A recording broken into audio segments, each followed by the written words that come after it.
Dios que sabemos que oye a nuestro clamor, oye a nuestras oraciones, pero también es un Dios que habla. Imagínense ustedes lo que sería estar toda una vida, desde el día que le conocimos hasta el día que el Señor nos lleva a su presencia, hablando con Él, pidiéndole cosas, abriéndole nuestro corazón, pidiéndole por nuestro trabajo, por nuestros hijos, por nuestra familia, en fin, por lo que sea, y que el Señor nunca en todos los días, en todos los años sirviéndole, todos los años de haberle conocido, que nunca nos dijera ni media palabra. Imagínense lo que sería estar casado con un hombre o con una mujer, que tú le cuentas tus problemas, tus necesidades, cómo te ha ido el día, si has peleado con el jefe de la empresa, si has tenido un problema con el niño, si el niño se cayó, si sacó buenas notas, si aprobó, si estás enfermo o enferma, y que tu cónyuge en todos los años de tu matrimonio, 10, 15, 20, 30 o lo que sea, nunca te dijera absolutamente nada, ni bueno ni malo. Sería una situación tremendamente triste, ¿sí o no? ¿Sí o no? Si quieren, pruébenlo, estén en los próximos años sin hablarse el uno al otro para que veáis. ¿Sabes que había hace siglos una forma de matar a una persona en las tribus? Matarlo lentamente, torturarlo, y era practicar lo que se llamaba el ostracismo, era no hablarle, no dirigirle la palabra, no saludarlo, ni siquiera mirarlo a la cara. Terminaban muriendo de pena y arrojándose por barrancos, quitándose la vida, al ver que nadie, aunque estuvieras rodeado de personas, nadie te dirigía la palabra. Damos gracias al Señor de que nuestro Dios no es así. Nuestro Dios no es sordo, pero nuestro Dios tampoco es mudo. Él habla. Y hay muchos textos a lo largo de la palabra de Dios donde vemos que Dios habla individualmente, colectivamente, durante el día, durante la noche, en momentos de urgencia, en la cárcel, en fin, en muchísimas situaciones, momentos y lugares de la vida. No siempre habla igual. No siempre el que tiene que oír la voz de Dios la oye. La Biblia nos enseña que hay momentos en los que la ceguera, la dureza de corazón, la actitud del hombre es tan mala que aunque el Señor le esté hablando no se entera. Y es tremendamente triste ver que a veces Dios le habla a la gente, le está mostrando el camino, le está indicando que por ahí no va bien o por aquí va bien o esto hay que hacerlo o aquello no hay que hacerlo, y él ni se inmuta, ni se entera. Es como si el mensaje le pasara por encima de su cabeza. Vamos a ver en esta tarde diferentes formas como Dios nos puede hablar a nosotros, sí, hermanos, en pleno siglo XXI. Hoy en día nuestro Dios también habla. Hechos capítulo 8. Hemos leído, nuestro hermano Marco nos leía que había comenzado la persecución en Jerusalén. Todo iba muy bonito, todo iba muy bien, pero la persecución comenzó. Los creyentes tuvieron que salir despavoridos, huyendo a diferentes lugares. Y la Biblia nos cuenta en el capítulo 8 del libro de los Hechos la historia de uno de los diáconos de la iglesia primitiva. Eran varios, no nos cuenta la historia de todos, pero sí nos da detalles acerca de uno, personalmente, de Felipe. Dice la Biblia que este hombre llegó a tener 4 hijas, después lo vamos a ver, hijas que tenían el don de la profecía. Un hombre que tenía un don también que era el de la hospitalidad, daba hospedaje a personas que servían al Señor. Pero este fue uno de las personas que salió huyendo y se fue en dirección a Samaria, donde no había llegado el Evangelio. Recuerden que estaban todos en Jerusalén desde el día de Pentecostés, o mejor dicho, desde el día de la Ascensión. Llegó el día de Pentecostés, pasaron unos cuantos días, semanas, tal vez meses, y allí seguían en Jerusalén. La iglesia crecía y crecía, pero no se expandía. Crecía solamente en un lugar, y la voluntad del Señor era que fueran por todo el mundo, por todas las naciones de la tierra, por los 5 continentes predicando el Evangelio, pero ellos no iban a ir. Estaban muy cómodos, muy bendecidos, estaban muy a gusto en Jerusalén, a pesar de que a veces había prohibiciones por parte de las autoridades religiosas, sobre todo, de que no predicaran el Evangelio, pero ellos ahí estaban muy cómodos. Miles y miles de personas cada día venían a las reuniones, milagros, señales, prodigios, pero de ir a Samaria, olvídate. De salir de Israel, olvídate. El Señor tiene que permitir una persecución, y en esa persecución dice que Felipe se va a Samaria, allí predica, las multitudes reciben el evangelio. Recuerden que el Señor Jesucristo había estado en Samaria, allí le había hablado a la mujer samaritana, ¿os acordáis? Dice la Biblia que los samaritanos le pidieron que se quedara allí con ellos, es decir, que era gente muy receptiva. Pero los discípulos no tenían ninguna intención de llevar el evangelio a Samaria, por muchos motivos. Pero estando en Samaria, en el versículo 26, capítulo 8 de Hechos, dice que un ángel le habló a Felipe. Fijaros el sistema que el Señor utiliza para hablarle a Felipe estando en Samaria. Un ángel. El Nuevo Testamento está lleno de ángeles que van y vienen llevando mensajes a personas. Y dice que un ángel le habló a Felipe y le da una orden concreta, muy clara de entender, y es la siguiente: levántate, ve hacia el sur. Él estaba en el centro del país, Samaria está en el centro. Dice, no, tienes que ir hacia el sur, por el camino que desciende de Jerusalén a Gaza, la famosa franja de Gaza. Allí es un camino que todavía hasta el día de hoy es un camino desierto, imagínense ustedes hace 2000 años. Entonces él se levantó y fue. Esto es muy fácil leerlo, ¿no? El Señor le habla a través de un ángel, lo deja todo y se marcha. Ya. Parece muy fácil, pero yo veo gente que llevan aquí años oyendo la voz de Dios, de alguna manera, no digo a través de un ángel, pero a través de predicaciones, a través de consejos, o a través de un libro cristiano, como sea, y todavía no han hecho caso. Sin embargo, Felipe no cuestiona, dice, pero ¿cómo me voy a ir yo a Samaria? ¿Y quién se queda al cargo de la obra? Yo he abierto esta obra, yo la estoy pastoreando, yo la estoy atendiendo, la gente es recién convertida, la gente es nueva. Aquí hay un mover de Dios tremendo. ¿Cómo me voy a ir yo de aquí? Y además, ¿a dónde? Me tendré que ir a un sitio mejor, ¿no? No, al desierto. No cuestiona la orden, no pone excusas, no dice yo no puedo, yo estoy demasiado liado ahora mismo, búscate a otro. Sino que dice que se levantó y se fue al desierto, en obediencia. Yo llamo a este hombre Felipe el obediente. Amén, hermanos. Felipe el obediente. No cuestiona, no duda, no pospone la orden, sino que dice, se levantó y se fue. Y sucedió, ahora sigue el resto de la historia diciéndonos, que un etíope, eunuco, funcionario de Candace, la reina de los etíopes, el cual estaba sobre todos sus tesoros y había venido a Jerusalén para adorar, volvía sentado en su carro leyendo al profeta Isaías. Ya había ido a Jerusalén, menudo viaje en carro, desde África, desde Etiopía hasta Jerusalén. Un viaje enorme. No fue en avión, no fue en tren, no fue en coche, fue montado en un carro que por muy cómodo que fuera, pues imagínate. Y ahora volvía. El objetivo por el cual había ido de Etiopía a Jerusalén era para adorar a Dios. Primero, él no iba a poder entrar en cualquier parte del templo. Primero, porque no era judío.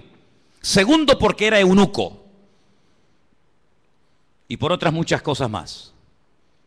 Sin embargo, el hombre no se desanima por sus limitaciones, sino que va a Jerusalén, y me llama la atención que dice que había llevado mucho dinero, todos sus tesoros. Claro, es que no le iba a resultar nada fácil que un rabino judío le vendiera nada más y nada menos que el rollo, el pergamino del profeta Isaías.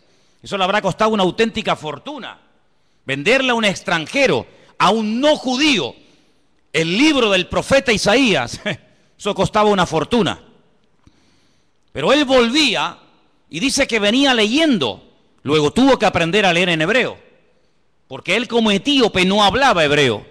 Pero era tanto el interés, era tanto el anhelo que tenía este hombre de buscar a Dios, que tuvo que aprender, alguien le tuvo que enseñar a leer en hebreo y a entender lo que leía. Y no contento con haber ido a adorar al templo a Jerusalén, volvía aprovechando el tiempo, sentado en su carro leyendo al profeta Isaías. Y yo le doy de verdad infinitas gracias al Señor, porque el Señor le mostró, el Señor le inspiró a Lucas, que es el que escribe este relato, y nos cuenta qué trozo del libro de Isaías venía leyendo. Nada más y nada menos que una parte del famoso capítulo 53 del libro de Isaías, que se titula Sufrimientos del siervo del Señor. Y el pasaje que leía era este, versículo 32. Como oveja a la muerte fue llevado, como cordero mudo delante del que lo trasquila, así no abrió su boca. En su humillación no se le hizo justicia. Mas su generación, ¿quién la contará? Porque fue quitada de la tierra su vida. Si yo pregunto en esta tarde, y por favor respondan, ¿de quién está hablando aquí el profeta Isaías? Del Señor Jesucristo. Todos los creyentes, por poco tiempo que lleven, al leer este texto, como cordero mudo fue llevado al matadero. En su humillación no se le hizo justicia. Su generación, ¿quién la contará? Automáticamente tú dices, está hablando de Cristo. Sin embargo, él no lo sabía. ¿Te das cuenta? ¿Te das cuenta cómo a veces tu conocimiento, por poco que sea, puede ser muchísimo en comparación con mucha gente que no sabe absolutamente nada de nada? Un pasaje tan claro, tan fácil, tan sencillo de entender. Este pobre hombre no sabía de quién estaba hablando. Y entonces fijaros en el verso 29, ahora no es otro ángel el que tiene que acercarse a Felipe, sino que ahora dice, el Espíritu le dice a Felipe, acércate y júntate a ese carro. Tal vez una voz interior, el Espíritu le habla claramente, el hombre se acerca, presta atención y mira cómo sabía Felipe que venía leyendo al profeta Isaías. Claro, hoy en día es muy fácil tener toda la Biblia debajo del brazo, toda la Torá, todos los profetas, todos los salmos, los evangelios, los libros proféticos, los libros poéticos. Es una maravilla, ¿sí o no? Es una maravilla poder llevar la Biblia, hermanos, y saber toda la historia, lo que Dios hizo en el Antiguo Testamento, lo que hizo en el Nuevo, lo que hará en el futuro, etcétera, etcétera. Conocer todos los detalles de la primera, de la segunda venida de Cristo, el descenso del Espíritu Santo, el arrebatamiento de la iglesia, la manifestación del anticristo. Es una maravilla tener todo en nuestras manos, pero ellos no tenían acceso a las Escrituras en aquellos tiempos. Tenían que aprendérselas de memoria. Y mira cómo Felipe nos dice, ¿de quién estará leyendo? ¿Qué? Entendió perfectamente el pasaje, sabía que era un capítulo profético, un capítulo que hablaba de los sufrimientos del Mesías, y sabía que ese hombre, ese pasaje, era del profeta Isaías. Y entonces le hace una pregunta muy interesante. Versículo 30. ¿Entiendes lo que lees? ¿Entiendes algo de lo que estás leyendo? Y él dice, ¿y cómo podré si alguno no me enseñare? Y le rogó a Felipe que se subiera y se juntara con él. Y seguramente viajaron durante días y días viajando por el desierto, hasta que todos conocemos el resto de la historia, cómo este hombre manda parar el carro, este hombre llega a un oasis donde hay agua, pide ser bautizado, el Señor arrebata a Felipe, aparece en otra parte del país, el etíope eunuco se va por su camino, pero añade la palabra gozoso, y todos conocemos el resto de la historia. Incluso la historia nos dice que este hombre llegó a su país, llegó a Etiopía, predicó el evangelio, y hasta el día de hoy, 2000 años después, hay una comunidad de etíopes coptos que creen en el Señor Jesucristo, que son cristianos, y algunos piensan y consideran que es el testimonio, el fruto del testimonio de aquel etíope que aceptó al Señor en el desierto. Es realmente algo increíble. Ahora, yo lo que quiero destacar sobre todo en este pasaje son las dos formas como el Señor le habla a Felipe. Primero, versículo 26, a través de un ángel. Y la segunda forma en el versículo 29, a través del Espíritu, evidentemente a través del Espíritu Santo. Los ángeles aparecen tanto en el Antiguo como en el Nuevo Testamento. Y dicho sea de paso, por si no lo sabías, la primera persona en la Biblia que tiene un encuentro con un ángel es una mujer. Nada más y nada menos que Agar, una egipcia, la madre de Ismael, la madre de las naciones árabes. ¿Qué te parece? O el padre de las naciones árabes. Y así a lo largo de toda la Biblia encontramos ángeles que hablan a personas en momentos puntuales. Dice la Biblia que algunos a lo largo de la historia dieron hospedaje a ángeles pensando que eran personas. Y no se daban cuenta de que aunque comían y hablaban y respiraban y los podías tocar, lo que tenían delante de ellos eran auténticos ángeles. Y si no, miren el caso de Abraham, invitando a comer a ángeles, invitando a comer Lot, el sobrino de Abraham, a ángeles en su propia casa. Cómo los ángeles guiaban a los profetas en el Antiguo Testamento, cómo le indicaban por aquí sí, por aquí no, cómo un ángel le habló a María, cómo un ángel le habló a Daniel, cómo un ángel llegó a una cárcel y abrió la celda y sacó a Pedro de la cárcel. Y toda la Biblia está llena de manifestaciones de ángeles. Y dice la Biblia que son espíritus ministradores que están al servicio de los que han heredado la salvación, es decir, a nosotros. ¿Cuántos dicen amén? Y lo más grandioso de todo esto que dice que el ángel del Señor, el mensajero del Señor, acampa alrededor de los que le temen y los defiende. Bendito sea Dios. Pero también habla el Espíritu. Y hay 7 versículos en el Nuevo Testamento que son iguales, 7 versículos idénticos.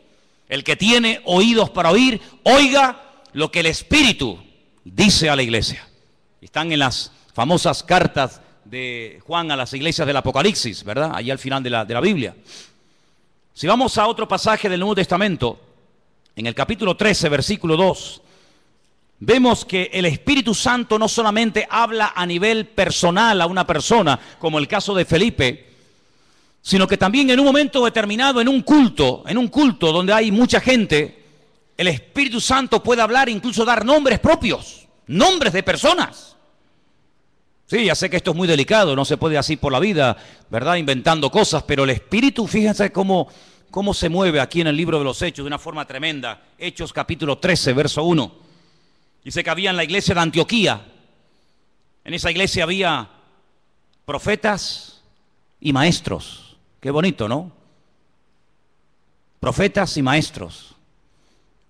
Y el nombre de estos profetas o maestros eran, pues uno era Bernabé, otro se llamaba Simón, otro era Lucio, otro era Manaén y otro era Saulo.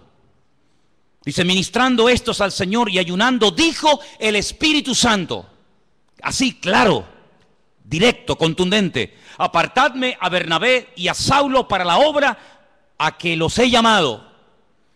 Entonces, habiendo ayunado y orado, les impusieron las manos y los despidieron. Y ellos entonces, enviados por el Espíritu Santo, descendieron a Seleucía y de allí navegaron a Chipre. Es decir, el primer viaje misionero de la historia, primera pareja, primer grupo de personas, en este caso 2, Bernabé y Pablo, llamados específicamente en un culto público para la obra misionera, fue porque el Espíritu Santo habló a la iglesia. Y necesitamos como nunca antes que el Espíritu Santo hable a nuestras vidas y hable en nuestras congregaciones. ¿Cuántos dicen amén? 2 formas como Dios puede hablarnos y revelarnos su palabra: a través de un ángel, pero cuidado, porque el apóstol Pablo, profundizando más en el tema, dice, si un ángel del cielo se os presenta y os predica otro evangelio diferente al que habéis recibido, al que habéis oído, tenerlo por anatema, tenerlo por maldito. Porque no hay otro evangelio más que el que yo os he predicado. ¿Cuántos dicen amén? La Biblia nos enseña que en el mundo angelical se produjo una vez una auténtica rebelión.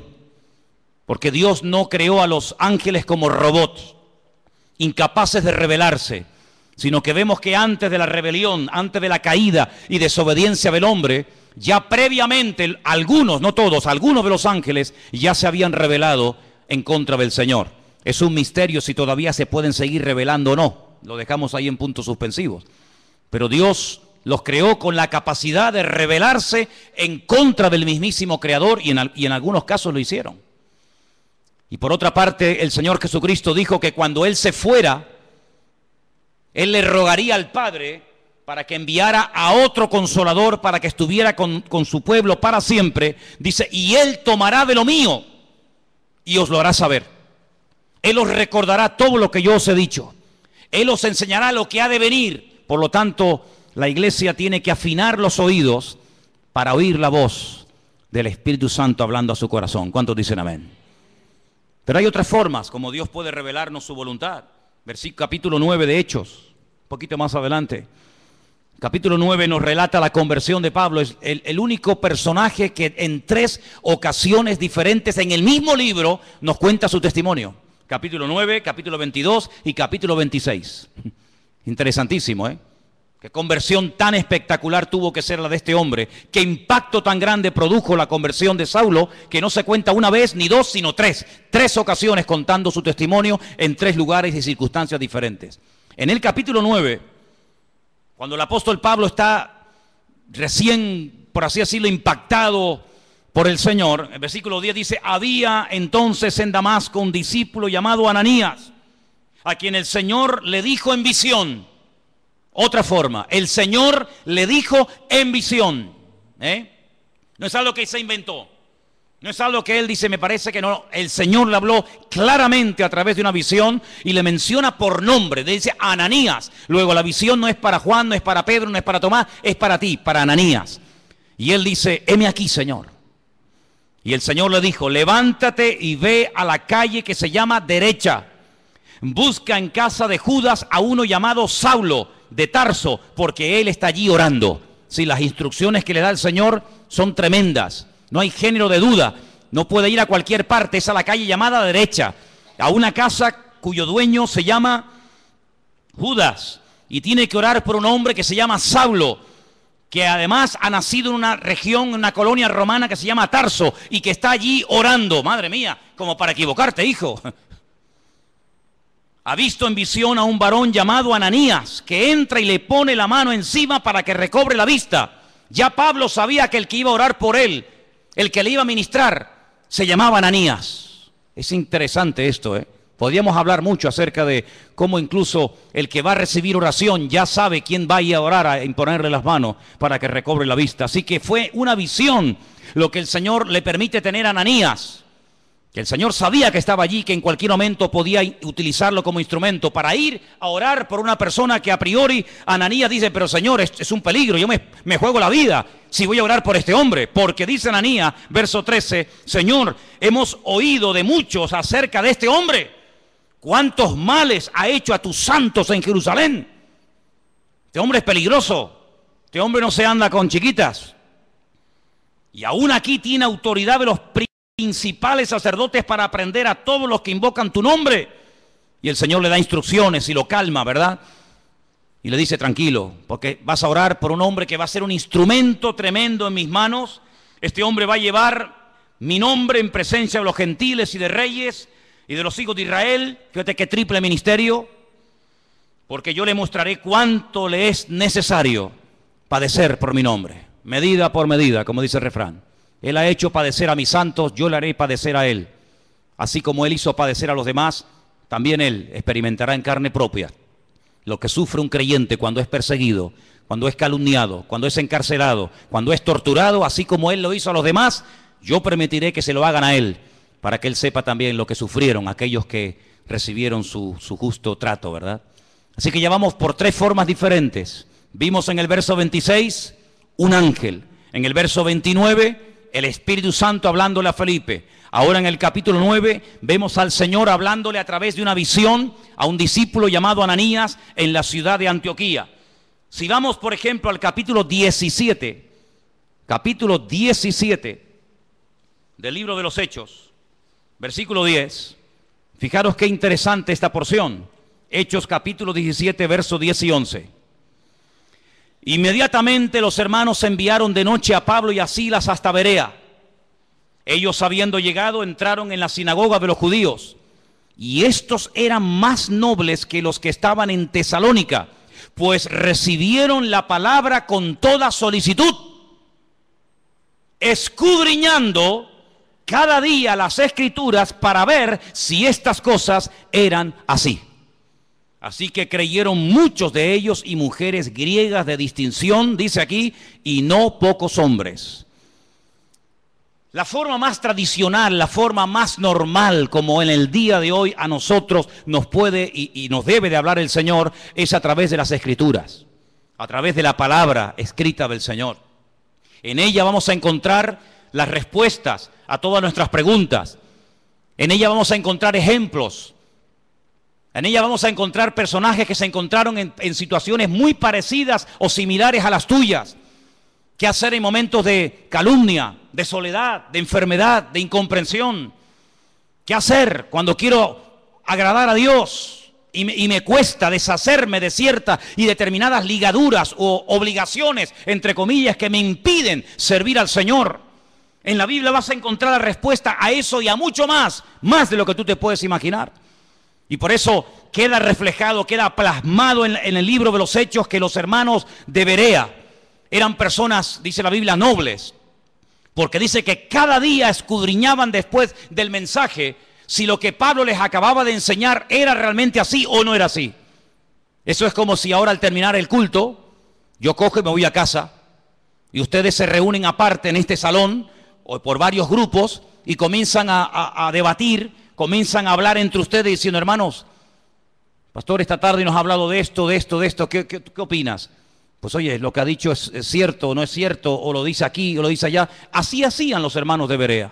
Pero no con un espíritu crítico, no para buscarle el fallo, no para criticar o cuestionar la enseñanza, no, sino para reafirmarse en lo que aparentemente parecía del Señor, pero ellos querían no solamente oír, sino que la palabra avalara, que la palabra, ¿verdad?, apoyara el mensaje, la enseñanza del apóstol Pablo, lo cual me parece excelente. ¿Cuántos dicen amén? Personas que sabrían, bueno, tú tienes algo que decir, venga, sube, compártenos, predícanos, ¿has terminado? Sí, ¿tienes algo más que decir? ¿No? Muy bien, gracias hermano, que Dios te bendiga. Ahora nos quedamos un momento, opinamos, charlamos, escudriñamos las Escrituras para ver si ese argumento que nos presentó tiene base bíblica, para ver si eso que nos dice de que aquel hombre era el Mesías y era el verdadero, a ver si es así, si no es asado. Realmente algo increíble. Así deberíamos de ser todos nosotros. El apóstol Pablo le recomendaba a su hijo en la fe, a Timoteo, entre tanto que yo voy, ocúpate en la enseñanza, en la lectura y en la exhortación. Y le dice algo tremendo. La otra noche me desperté con ese texto y hasta sabía dónde estaba ese versículo que está en 2 de Timoteo 3:16. Toda la Escritura es inspirada por Dios. ¿Cuántos conocen ese versículo? ¿Lo buscamos?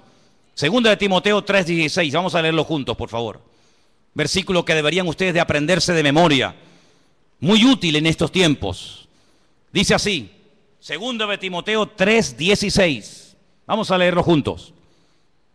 Toda la Escritura es inspirada por Dios, útil para enseñar, para redarguir, para corregir, para instruir en justicia, a fin de que el hombre de Dios sea perfecto, enteramente preparado para toda buena obra.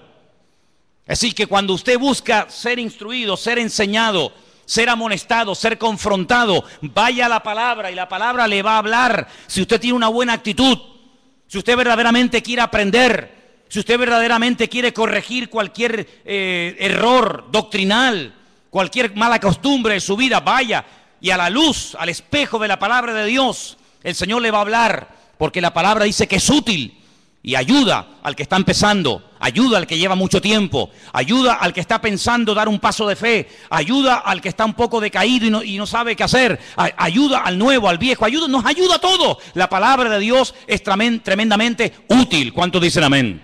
Y hay que escudriñarla. Jesús dijo, escudriñad, meteros en la palabra, estudiar la palabra, porque ellas son las que dan testimonio de mí. Me llama mucho la atención que cuando el Señor Jesucristo resucitó, en una de las apariciones, va caminando por un camino, llamado el famoso camino de Maús, y se acerca a dos personas que van desanimadas, van desilusionadas, porque ellos tenían una expectativa, ellos tenían la confianza de que el Señor Jesucristo era el verdadero Mesías, y como no se han cumplido aparentemente sus expectativas, van tristes, cabizbajos, van caminando, debatiendo entre ellos, y de repente se aparece el Señor y se une a la conversación. Permítame leerles en Lucas 24, a partir del versículo 21.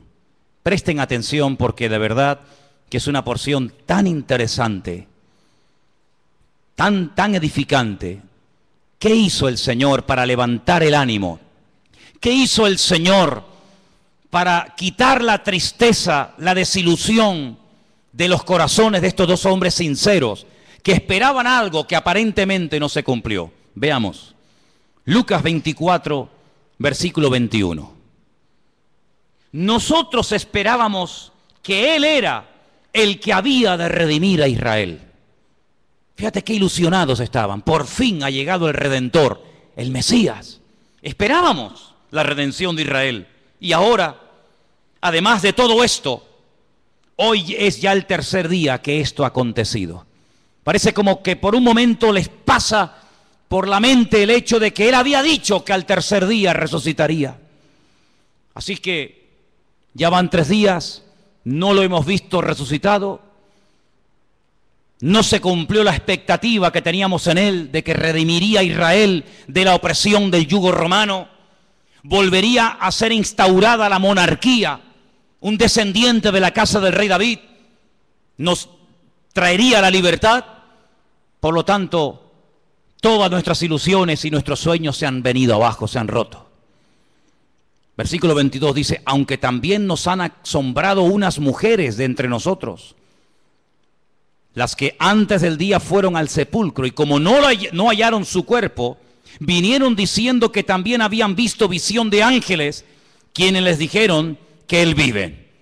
Aquí hay algo extraño, porque por una parte son conscientes de que unas mujeres por lo visto, según cuentan ellas, Él ha resucitado, pero el argumento que ellos presentan no es un argumento de fe, no es un argumento contundente, sino dice que ellas dicen que ha resucitado porque no encontraron el cuerpo. Pero no dicen, no, Él ha resucitado, sino que simplemente se agarran al comentario de decir, bueno, dicen que ha resucitado porque no encontraron el cuerpo, pero vete tú a saber. No están muy convencidos de que aquel testimonio era correcto. Además, perdonen las hermanas, en los tiempos de la Biblia, los testimonios de las mujeres no tenían ningún valor. Una mujer daba testimonio de que había visto un crimen, un asesinato o cualquier otra cosa y no era válido el testimonio de una mujer. Por lo tanto, unas mujeres de entre nosotros, supuestamente de buen testimonio, de confianza, han venido con este comentario, pero entonces dice que algunos fueron de los nuestros al sepulcro y hallaron así como las mujeres habían dicho, pero a Él no le vieron. ¿Pero cómo le van a ver si ha resucitado? Si te quedarías más tranquilo saber que algunos de los nuestros fueron al sepulcro y lo vieron allí, entonces ¿qué testimonio hay en eso? Algunos de los nuestros fueron a comprobar si verdaderamente había resucitado y cuando llegaron allí no lo vieron. Pues ¿te parece poco testimonio? Es que ese es el gran testimonio. Es cuando hemos ido a Jerusalén y nos metemos dentro del sepulcro y algunos hermanos, no siempre, pero algunos me preguntan, dicen, una pregunta ahí, ¿y qué hemos venido a ver aquí? Digo, aquí, nada. Aquí hemos venido a ver una cueva vacía, una tumba vacía. Este es el gran testimonio. Si viniéramos aquí y viéramos que está ocupada, te aseguro que yo no hubiera venido aquí tantas veces. Pero lo grandioso de nosotros es que vamos a Jerusalén y vemos una tumba que está totalmente vacía y se puede visitar. ¿Cuántos dicen amén? Si estuviera ocupada, pues menuda ruina. Vana sería nuestra fe, dice la Biblia. Ahora escucha bien esto. Esto es tremendo. Entonces Él les dijo, ahora habla el Señor, hasta ahora han hablado ellos, ahora va a hablar el Señor y les dice, oh insensatos y tardos de corazón para creer todo lo que los profetas han dicho. Tardos de corazón, ¿por qué os cuesta tanto creer? Eso significa tardos de corazón. ¿Por qué tardáis tanto en creer? Una pregunta, ¿hay alguno entre nosotros que sea tardo de corazón? ¿Alguien que le cueste creer? Has oído el testimonio de fulanito, has visto la vida cambiada de no sé quién, has oído el milagro de tal, has escuchado al pastor predicar, has escuchado el otro día a otro chico predicando, has ido a una iglesia por aquí, has ido a una iglesia por allá. Bueno, todavía no estás convencido. Eso se llama ser tardo de corazón. No tenemos que ser tardos de corazón, tenemos que estar abiertos a creer lo que hay que creer y a rechazar lo que no hay que creer, hermano. ¿Cuántos dicen amén? Hay gente que lee el periódico y todo lo que leen se lo creen. Tienen una fe impresionante en el periódico. O ven un programa de televisión y se creen todo lo que los que han estado en esa tertulia acaban de decir. Pero después cuando leen la Biblia, la dudan y la cuestionan. O sea, en el periódico no hay que tener fe. Donde hay que tener fe es en la palabra de Dios. ¿Cuántos dicen amén? No, es que el periodista el otro día dijo que no sé qué. Pero bueno, ¿el periodista quién es? ¿Es algún profeta? Y dice, tardos de corazón. ¿No era necesario que el Cristo padeciese estas cosas y que entrara en su gloria? ¿Es que acaso ha ocurrido algo por casualidad? ¿Es que se le ha ido de las manos el control al Eterno? ¿No era necesario que ocurriera todo esto? Su muerte, su crucifixión, su rechazo, su resurrección. ¿Era necesario todo esto? Todo ha salido perfecto. Todo ha salido perfecto. Es que Pilato podía haberle librado de la muerte, pero gloria a Dios que no lo libró, aunque suene fuerte, ¿sí o no? Gloria a Dios que no dijo, pues no, yo aquí mando, yo soy el gobernador y os vais todos para casa. Yo a este hombre lo encuentro inocente y lo perdono. Venga, Jesús, vete para casa. Menuda ruina. Yo doy gloria a Dios que Pilato, a pesar de que sabía que era un hombre justo e inocente, lo mandó a crucificar. ¿Tú no? Yo me alegro muchísimo de que nada ni nadie pudo librar de la muerte al Señor. Nada ni nadie. Yo lo doy gracias al Señor de que aguantó la tentación de no bajarse de la cruz cuando le decían, si eres el Hijo de Dios, bájate y demuéstralo. Él podía haber dicho, pues mira, te lo voy a demostrar, hombre. Ya me tenés hasta las narices. Pero yo doy gracias al Señor de que no se bajó. Yo doy gracias al Señor que se murió y que murió como tenía que morir. Y también doy gracias al Señor, porque todas las profecías que estaban escritas acerca de Él se cumplieron perfectamente. Y por eso Él les dice, todo esto era necesario. Y comenzando desde Moisés, desde la Torá, el Pentateuco, siguiendo por todos los profetas, Isaías, Jeremías, Habacuc, Sofonías, Abdías, Malaquías, etcétera, etcétera, etcétera, les declaraba en todas las escrituras lo que de él decían. Aquí menciona a Moisés, la Torá, menciona a los profetas y menciona las escrituras, y con esas tres palabras en hebreo forman la palabra Tanaj. Así se llama el Antiguo Testamento en hebreo, Tanaj, que es la unión de la Torá, de los Neviín y de los Ketubín, de los profetas, de los escritos y de la ley de Moisés, la Torá. Y les abrió los ojos y les mostró cómo a través de las escrituras tenían que creer que lo que había ocurrido no era producto de la casualidad. Y por eso, amados, nosotros tenemos hoy en día una herramienta tremenda. Podemos estar seguros de que Jesús no fue un impostor.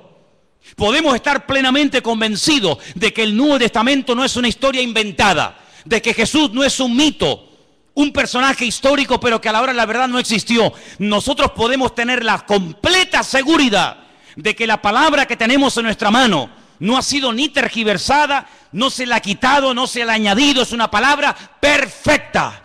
Y el cielo y la tierra podrán pasar, pero su palabra permanecerá por toda la eternidad. La palabra de Dios es la fuente de nuestra fe, es la base, el fundamento de nuestra creencia.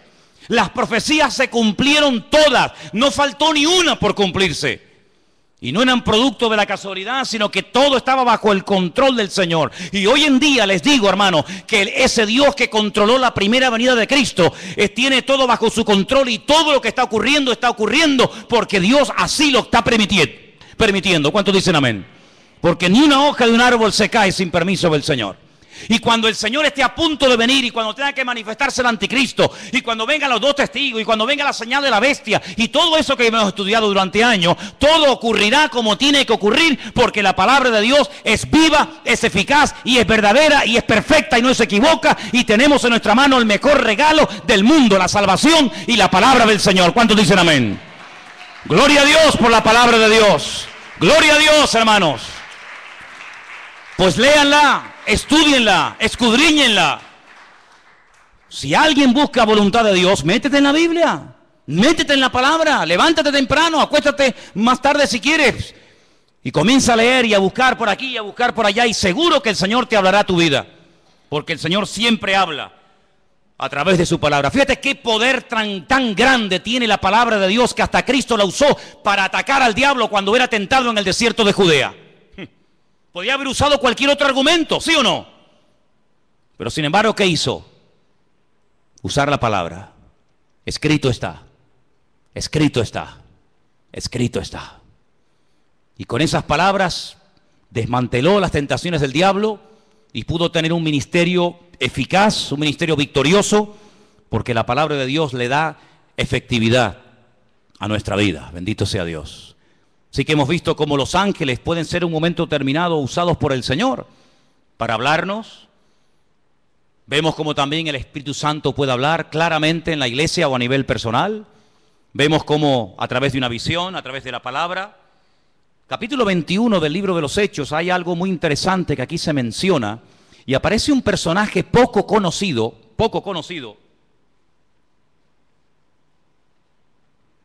pero que trae un mensaje muy interesante. Estamos en el libro de los Hechos, capítulo 21, versículos del 8 en adelante. La intención de Pablo es ir a Jerusalén. Él está de visita en la casa de Felipe. Volvemos otra vez a mencionar a Felipe, aquel que le testificó al etíope eunuco en el desierto, ¿os acordáis? Ahora está viviendo en Cesarea. Se menciona no el nombre de su esposa, pero sí nos dice la Biblia que tenía 4 hijas que eran profetisas, eran doncellas. Vamos a leer. Hechos capítulo 21, verso 8. Al otro día, saliendo Pablo y los que con él estábamos, fuimos a Cesarea. Y entrando en casa de Felipe, el evangelista, ya no es el diácono, ahora ya tiene un título, ahora ya se le reconoce que tiene un ministerio, y es el de evangelista. Dice que era uno de los 7, posamos con él. Este tenía 4 hijas doncellas que profetizaban. Qué bonito, ¿no? 4 hijas doncellas que profetizaban. Pero a Pablo no le dijeron nada. Es interesante, ¿eh? 4 hijas doncellas que profetizaban, pero a Pablo no le comunicaron absolutamente nada. Tiene que venir un varón, versículo 10, permaneciendo nosotros allí algunos días, descendió de Judea un profeta llamado Agabo. No hay ningún libro en la Biblia, libro del profeta Agabo, pero era un profeta, eso lo dice la Biblia. Y dice que vino a vernos, tomó el cinturón, el cinto de Pablo, se ató los pies y las manos y dijo: esto dice el Espíritu Santo. Agárrate. Así atarán los judíos en Jerusalén al varón de quien es este cinto y le entregarán en manos de los gentiles. Tremendo, ¿eh? Si el Señor le está advirtiendo, no prohibiendo, que es muy diferente, ¿eh? Una cosa es que Dios te advierta de un peligro y otra cosa es que Dios te prohíba hacer o decir o ir a un determinado lugar. Aquí el Señor no le está prohibiendo a Pablo nada, sino le está advirtiendo: esto es lo que te va a pasar si subes a Jerusalén. Es como cuando David consultaba con el Señor, tomando el efod, dice la Biblia, consultaba palabra del Señor y decía: Señor, por esta gente que yo he dado tanto, esta ciudad que yo liberé, esta ciudad por la que yo di mi vida y mis soldados se jugaron la vida para liberarla, si yo me quedo aquí y vienen a reclamarme mi vida, ¿los habitantes de esta ciudad me entregarán, sí o no? Y le dice el Señor: sí, te entregarán, seguro, no te quepa la menor duda. ¿Qué hace David? Sabiendo que si se queda en la ciudad le van a entregar, David coge y se marcha. Tenía las 2 opciones, era algo futurible, algo que podía ocurrir. Depende de la actitud del que recibiera el mensaje. Si te quedas te entregan, si te vas no pasa nada. En este caso, Agabo, este profeta que viene de Judea, le dice al apóstol Pablo: mira, así como yo me estoy amarrando con tu cinturón, es un mensaje objetivo para que lo entiendas. Así como me están amarrando con tu cinturón, así te van a amarrar a ti como subas a Jerusalén. ¿Qué hace Pablo? Sigamos leyendo. Versículo 12. Al oír esto, le rogamos nosotros y los de aquel lugar que no subiese a Jerusalén. Entonces Pablo respondió, y miren lo que dice: ¿qué hacéis llorando y quebrantándome el corazón? Porque yo estoy dispuesto no solo a ser atado, mas aún a morir en Jerusalén por el nombre del Señor Jesús. Tremendo, ¿eh? Como no le pudimos persuadir, desistimos diciendo: hágase la voluntad del Señor. A veces le decimos a una persona: no hagas esto, no hagas tal, no hagas cual. Pero en resumidas cuentas, lo que tenemos que orar es: Señor, que se haga tu voluntad. en la vida de esta persona. Obligar a una persona a hacer algo que en el fondo no quiere hacer no sirve de nada, porque en cuanto te dé la espalda lo va a hacer. Señor, yo ya le he hablado, Señor, yo ya le he dicho lo que hay, lo que le puede pasar, pero que se haga tu voluntad, porque yo no soy Dios. Haz tú la obra en este hombre o en esta persona. ¿Cuántos dicen amén? Tú sabes lo que te va a pasar.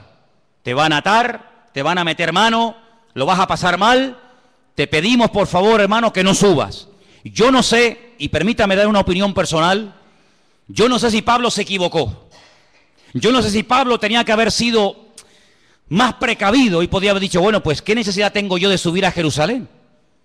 Voy a seguir predicando en otros lugares. Yo no sé si Pablo pecó de imprudente. Lo que está bien claro es que Pablo no tenía la prohibición de no subir. Si el Espíritu le hubiera dicho que no subiera, Pablo no hubiera subido, te lo puedo asegurar. Porque Pablo era un obediente a la voz del Señor. Había momentos en los que Pablo quería ir a predicar a un lugar y el Espíritu se lo prohibía y Pablo no insistía. Pablo decía, bueno, pues si no quiere el Señor, no voy, y punto. Había momentos en los que Pablo se dejaba descolgar en un canasto por un muro para salir huyendo, porque él entendía que era el momento de huir, pero hay momentos en los que es el momento de quedarse. Y Pablo entendió que tenía que subir a Jerusalén a pesar de lo que le han advertido que le va a pasar.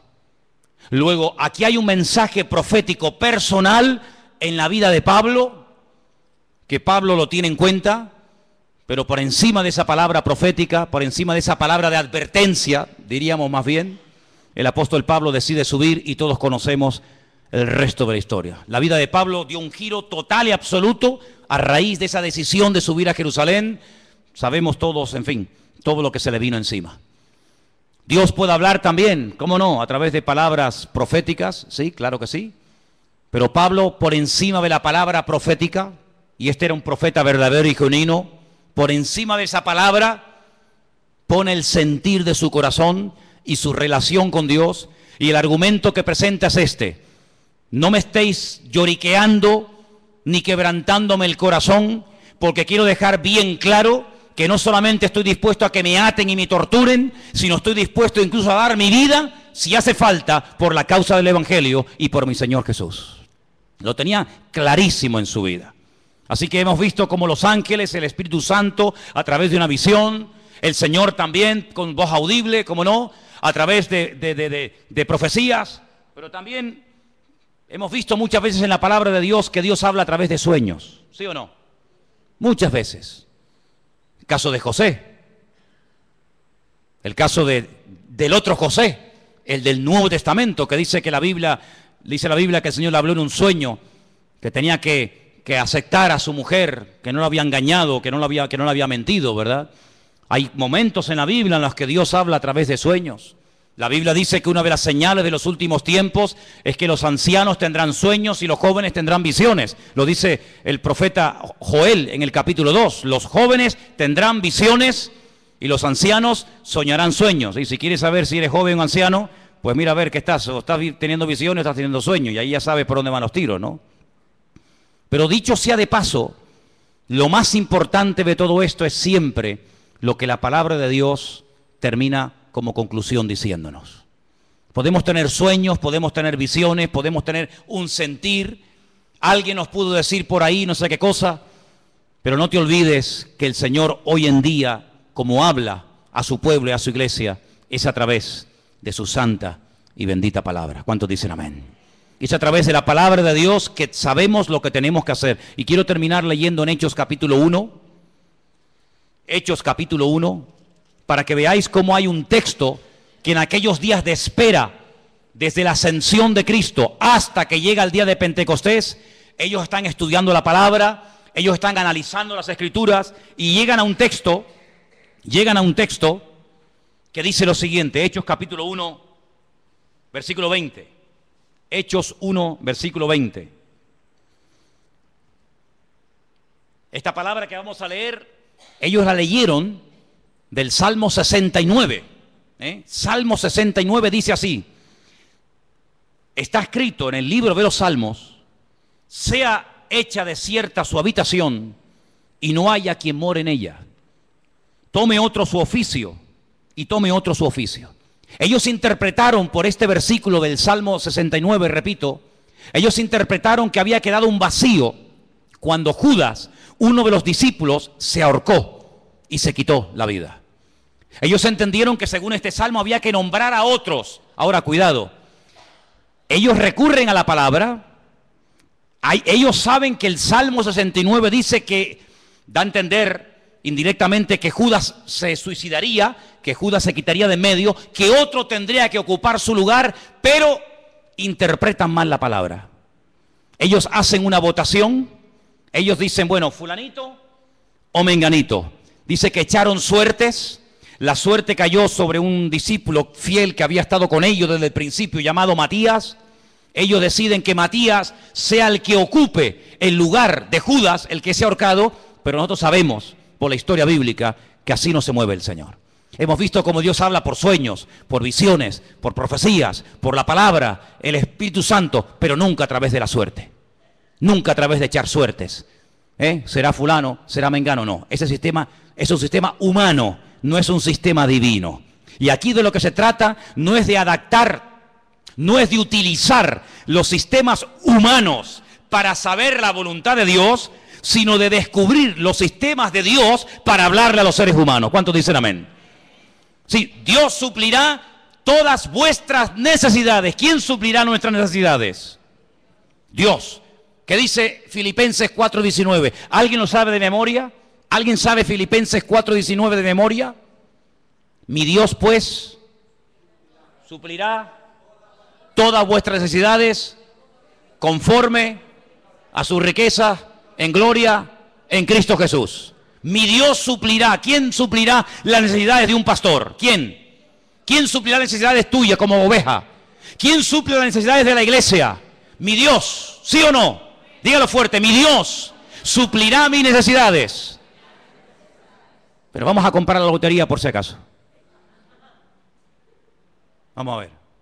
Usted ha dicho ahora mismo, literalmente, la promesa del Señor en Filipenses 4:19. ¿Para qué compra entonces la 11? ¿Para qué hace la quiniela? ¿Para qué juega los juegos de azar? Bueno, mi Dios, usted ha dicho que mi Dios suplirá mis necesidades, ¿sí o no? Pues si es mi Dios, que lo haga Dios. No le eche una mano a Dios. No dice la palabra que otro tomará su oficio, ¿sí? No dice la palabra que la casa de Judas quedaría desierta, que el hueco quedaría porque él mismo se quitó de en medio, sí, pues que Dios lo llene. Si Dios nos nombró a nosotros, ¿a ti quién te nombró, Juan? ¿A ti quién te llamó, Pedro? ¿A ti quién te llamó, Tomás? Y a ti, Juan, y a ti, Bartolomé, y a ti, Mateo, ¿quién te llamó a ti? A mí me llamó el Señor. Dice que estuvo toda la noche orando, ¿sí o no? ¿Os acordáis? Toda la noche estuvo orando. Y al día siguiente dice, Juan, Andrés, Santiago, y él los llama. Bueno, pues si nos llamó a nosotros así, ¿por qué ahora nosotros queremos echarle una mano a Dios de llenar un vacío que Él permitió que se vaciara? Que lo llene el Señor, porque su palabra, para que se cumpla, el que tiene que actuar es Él y no yo. Entonces ustedes tienen que madurar y tienen que crecer para daros cuenta de que no puede haber incongruencias con la fe. No se pueden mezclar sistemas divinos con sistemas humanos. Dios habla por sueños. Amén. Gloria a Dios. Nadie cuestiona eso, hermano. Dios habla por ángeles. Amén. Dios habla por profecías. Dios habla por su palabra. El Espíritu Santo habla. Amén. ¿Te parecen pocas formas? ¿Te parecen pocos sistemas? Que falta alguno más, que te tienes que inventar un nuevo sistema para que Dios te hable. No te tienes que inventar nada, tienes que amoldarte a los sistemas bíblicos. ¿Estás buscando la voluntad de Dios? Gloria a Dios, me parece estupendo. Pero no es Tim Marín de Dos Pingües, Cucaramaca, Titirifue. No, no es eso. Señor, háblame. Y el Señor te puede hablar esta noche. El Señor te puede hablar en una profecía, a través de un mensaje, a través de un ángel. Claro, ¿cómo no te va a poder hablar el Señor si el Señor no ha cambiado? Pues si el Señor no ha cambiado y tú tienes la fe y la creencia de que Él no ha cambiado, que Él ni es sordo ni es mudo, amén, ni es sordo ni es mudo, Pues abre tu corazón a las formas que Dios ha escogido para revelarte su voluntad y no pongas tu sistema nuevo que no tiene nada que ver con el sistema de Dios. Cuando Dios quiso llamar a Abraham, ¿a quién llamó? ¿A quién llamó? A Abraham. Cuando el Señor quiso utilizar a David para que fuera el segundo rey de Israel, le dijo a Samuel, vete a la casa de Isaí, son 8 hermanos, ponga en una bolsa los 8 nombres y venga, vete sacando. No, este no es, este sí es. No, porque para ti es difícil saber entre 8 cuál es el verdadero, pero para mí no. Amén. ¿Cuál será? ¿Será este? ¿Será el otro? El Señor sabía cómo se iba a llamar el segundo rey de Israel, ¿sí o no? Pues vete y unge a David. Y a ese fue el que ungió el Señor. El Señor sabe dónde vives. El Señor sabe cómo te llamas. El Señor sabe qué número de zapato tienes. Tu DNI lo conoce el Señor, tu ADN, tu grupo sanguíneo. Lo conoce absolutamente todo. Dice que nuestro embrión nuestros ojos vieron al Señor. Por lo tanto, amados hermanos, no tengamos temor de que no vas a saber qué hacer en la vida. Porque el que busca halla, el que llama se le abrirá y el que pide recibe, dice la palabra. Lo que hay es que buscarle de corazón, lo que hay es que buscarle de verdad. Pero ahora te digo lo siguiente, si tú lo buscas de verdad, si tú le pides, Señor, háblame, si tú le pides, Señor, guíame, si tú le pides, Señor, úsame, si tú le dices, Señor, cuenta conmigo, cuidado porque Dios te va a tomar la palabra. Y cuando Dios te hable, ya no tienes excusa. Cuando Dios te diga, sí, úsame, pues venga, ahora la obra. Ay, pero espera, no. Tú me dijiste que te usara y yo te quiero usar y tú me estás poniendo pegas. Ahora no, mañana y espérate que no sé qué y espérate que no sé cuánto. No hagas un plan paralelo. Tú tienes que adaptarte al plan y al diseño y al propósito de Dios para tu vida y no tener tú un plan paralelo y de vez en cuando te metes en el plan de Dios y de vez en cuando quieras que Él se meta en el tuyo. No, hay solamente una línea y es la línea que Dios te marca, no la que tú te estás inventando a tu manera. El Señor dice, encomienda al Señor tu camino. Confía en Él y Él hará. Eso es lo que dice la Biblia. No hay otra forma, no hay otra manera, no hay ningún atajo, sino que siempre hay el mismo precio a pagar. Sinceridad, perseverancia, constancia, y el Señor es galardonador de los que le buscan. Si tú estás buscando palabra de Dios para tu familia, para tu matrimonio, para tus estudios, para tu presente o para tu futuro, si estás buscando palabra de Dios, no que Dios te bendiga tus planes, porque Dios no tiene ninguna obligación de bendecir tus proyectos, Eso es lo que a lo mejor alguien te enseñó, pero yo no te lo enseñaré nunca. Dios no tiene ninguna obligación de avalar y de apoyar tus negocios, tus proyectos, tus ideas, tus planes, tus anhelos y tus sueños de la vida. No, te equivocas. Dios bendice lo que es de Él, lo que Él manda que se haga, lo que Él manda que se ejecute. Eso es lo que Él bendice y prospera y respalda y sostiene. Lo demás no tiene nada que ver con sus sueños. Cierra tus ojos en esta tarde, allí donde estás. Yo te he enseñado. Dios habla a través de ángeles. Dios habla a través de su Espíritu Santo. Dios habla a través de visiones. El Señor habla con voz audible, personalmente, a través de su bendita palabra, a través de palabra profética, a través de sueños. Mira, 1, 2, 3, 4, 5, 6, 7 formas diferentes. 7 formas diferentes. Qué curioso, Toda la música que existe, toda la ópera, toda la música que existe, cualquier estilo que sea, está basado en 7 notas. Con 7 notas principales, de ahí se ha hecho toda la música. Con las poquitas letras de nuestro abecedario, de nuestro alfabeto, se ha escrito todos los libros y toda la poesía y toda la literatura que está escrita en nuestro idioma. No falta nada, no falta ni una sola letra, no falta nada ni sobra nada, todo está perfecto. Con estas 7 formas que te he mostrado esta tarde, es más que suficiente para que tú, hermano y hermana, conozcas la voluntad de Dios para tu vida. El problema no está en los sistemas de Dios. El problema está en los receptores que a veces hacen caso omiso a como Dios está hablando. Pero en esta tarde, Señor, te doy gracias porque tú hablas a través de sueños y de visiones. Te doy gracias porque hablas a través de, Señor, tus siervos que predican tu palabra. Te doy gracias, Señor, porque hablas a través de tu Espíritu Santo y en día a tu pueblo. Y tú también directamente hablas a nuestras vidas, mi Dios.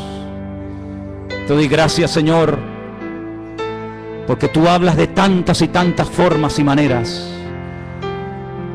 Ayúdanos a obedecerte, Jesús. Ayúdanos a someternos a tu voz y poder decirte, habla, que tu siervo oye.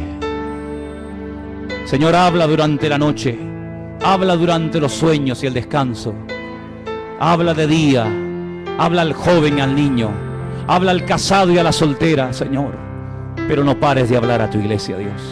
Habla, Señor, habla, Señor. Quita la cera de nuestros oídos, Señor.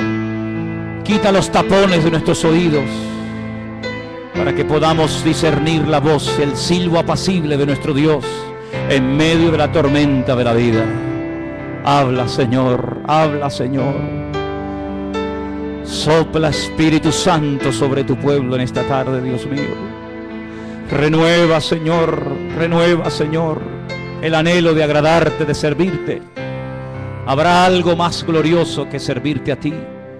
Habrá algo más maravilloso que dedicarte la vida a ti. Bendito sea el nombre del Señor. Bendito sea el nombre del Señor. Los cielos y la tierra están llenas de tu gloria, Señor. Alabado sea, Señor. Si estás buscando la voluntad de Dios para tu vida, si estás buscando servir al Señor de alguna manera, abre tu corazón. El más interesado en que le oigas es Él. El más interesado en que hagas su voluntad es Él. Él sí que tiene ganas de hablarte. Él sí que tiene ganas de revelarse a su vida. Él sí que tiene ganas de